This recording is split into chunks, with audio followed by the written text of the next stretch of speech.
আসসালামু আলাইকুম রহমতুল্লাহ। সুপ্রিয় এইচএসসি পরীক্ষার্থীরা, আজকে তোমাদের ইসলামের ইতিহাস ও সংস্কৃতি পরীক্ষাটা হয়ে গেল। তো এইটার 100% নির্ভুল এমসিকিউ সমাধান নিয়ে আজকে আমরা হাজির হয়েছি। তো কার কয়টা হয়েছে অবশ্যই আমাদেরকে কমেন্টে জানাবে। আর আমার সাথে যে সেটটা সেটা হচ্ছে কিন্তু গ সেট, তুমি তোমার সেটের সাথে তুমি মিলিয়ে নেবে। তো দেখো 1 নাম্বার যে এমসিকিউটা আছে, 1 নাম্বার এমসিকিউর উত্তর হবে গ। তারপরে দেখো 2 নাম্বার এমসিকিউর উত্তর হবে খ, বাংলায় রাজনৈতিক আধিপত্য প্রতিষ্ঠা আর কি। তারপরে দেখো যে 3 নাম্বার এমসিকিউটা দেখতে পারতেছ, 3 নাম্বার এমসিকিউ, 3 নাম্বার এমসিকিউর উত্তর হবে গ, হাজী মোহাম্মদ মুহসিন। তারপরে দেখো 4 নাম্বার, ঠিক আছে, 4 নাম্বার এমসিকিউর উত্তর হবে ক, হাজী শরীয়তুল্লাহ। তারপরে দেখো এখানে একটা উদ্দীপক দেওয়া আছে 5 নং এবং 6 নং এর জন্য। তো 5 নং এর উত্তর হবে ক, ভাষা আন্দোলন। তারপরে হচ্ছে 6 নং এর উত্তর হবে হচ্ছে 6 নং এর উত্তর হবে ক, বাঙালির সাংস্কৃতিক চেতনা উজ্জীবিত হয়। ঠিক আছে, তারপরে হচ্ছে 7 নাম্বার, পাকিস্তান প্রতিষ্ঠার ভিত্তি কি ছিল। 7 নাম্বার যেটা আছে 7 নাম্বার উত্তর হবে খ, ধর্ম। তারপরে দেখো 8 নাম্বার এমসিকিউর উত্তর হবে ক, পূর্ব পাকিস্তানের সাহিত্য শাসন প্রতিষ্ঠা।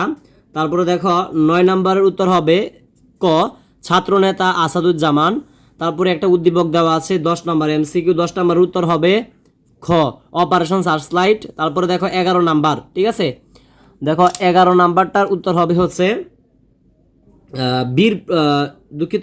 সাহিত্য শাসনের পথ সুগম হয় আর কি। 11 নাম্বার সাহিত্য শাসনের পথ সুগম হয়, এই যেটা গ নাম্বার আর কি। তারপর দেখো 12 নাম্বার এমসিকিউ, 12 নাম্বার এমসিকিউর উত্তর হবে ক, বীর প্রতীক। তারপরে দেখো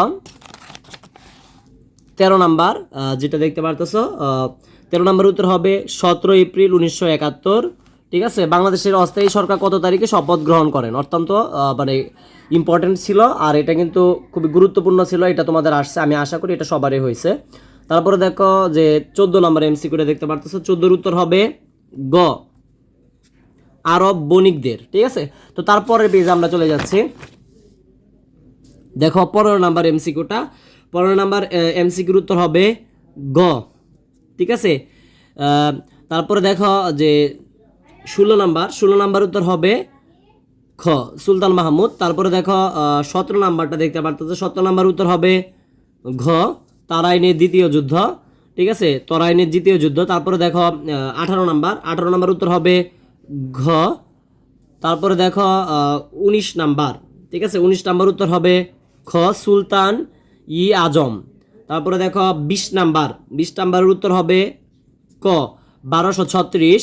তারপরে দেখো 21 নাম্বার, আমি আর বিস্তারিত বলতেছি না যাতে সময় কম লাগে। গ নাম্বার, ঠিক আছে, মঙ্গল আক্রমণ হতে সাম্রাজ্যকে রক্ষা করা।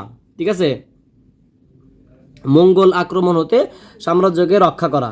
তারপরে দেখো 22 নাম্বার যেটা এমসিকিউ আছে, 22 নাম্বার এমসিকিউ, 22 নাম্বার উত্তর হবে গ, দ্রব্যমূল্যের নিয়ন্ত্রণ ব্যবস্থা প্রবর্তন।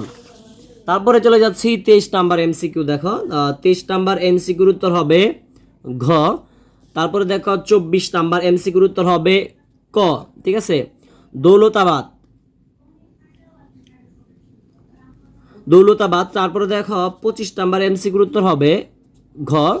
তারপরে দেখো 26 নাম্বার, ঠিক আছে, 26 নাম্বার, যেমন কোন মুঘল সম্রাট বাংলার নাম জান্নাতাবাদ রাখেন। ঠিক আছে, এটা উত্তর হবে 25 হুমায়ুন হবে, হুমায়ুন।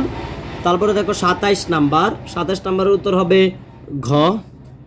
তারপরে দেখো 28 নাম্বারের উত্তর হবে ক, অর্থাৎ সমর নীতি। তারপরে দেখো 29 নাম্বার, যেটা 29 নাম্বারের উত্তর হবে ঘ। এবং সর্বশেষ ছিল তোমাদের 30 নাম্বার, এটার উত্তর হবে কিন্তু ঘ। ঠিক আছে, তো এখানে দেখতে পারতেছো একটু হিজিবিজি, যেহেতু আমি প্রশ্নটা আর একটা স্টুডেন্টের কাছ থেকে সংগ্রহ করছি, যে কারণে এখানে একটু হিজিবিজি। তো কার কয়টা হয়েছে অবশ্যই আমাদেরকে কমেন্টে জানাবা, এবং পরীক্ষার সাজেশন এবং পরীক্ষার প্রশ্ন সমাধান পেতে আমাদের চ্যানেলটি সাবস্ক্রাইব করে পাশে থাকো। আসসালামু আলাইকুম।